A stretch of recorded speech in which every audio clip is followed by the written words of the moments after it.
गांजाची विक्री करण्यासाठी आलेल्या तस्कराला मुंब्रा पोलिसांनी रंगेहात अटक केले।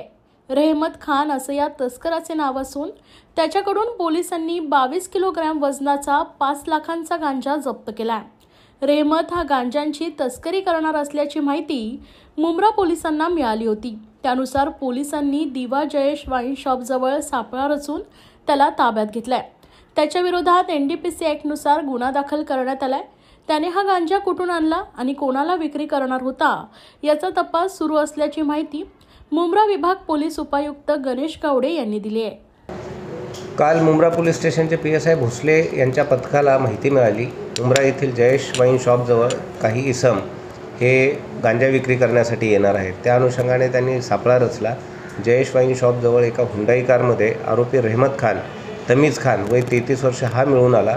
त्याच्याजवळ 22 किलो गांजा हा अंमली पदार्थ मिळून आल्यानं त्याला ताब्यात घेण्यात आलं। गुन्हा दाखल करून तपास सुरू आहे। यामध्ये आरोपीची हुंडाई कार, 22 किलो गांजा आणि 2 मोबाईल जप्त केलेले आहेत। आरोपींना अटक करून आज मान्य न्यायालयासमोर हजर करून त्याची पोलीस कोठडी घेऊन पुढील तपास करण्यात येईल। आरोपी हा अलमास कॉलनी मुंब्रा या ठिकाणी राहणारा आहे। मूळ तो अमरावतीचा आहे। सर, एकूण किती मुद्देमाल पकडले गेले आहे आणि याचं काही मागचं काही बॅकग्राऊंड वगैरे काही आहे का, काही आरोप वगैरे? एकूण 22 किलो गांजा, तो विक्री करण्यासाठी वापरलेली कार आणि 2 मोबाईल जप्त केलेले आहेत। आरोपीचा क्रिमिनल रेकॉर्ड आम्ही चेक करत आहोत।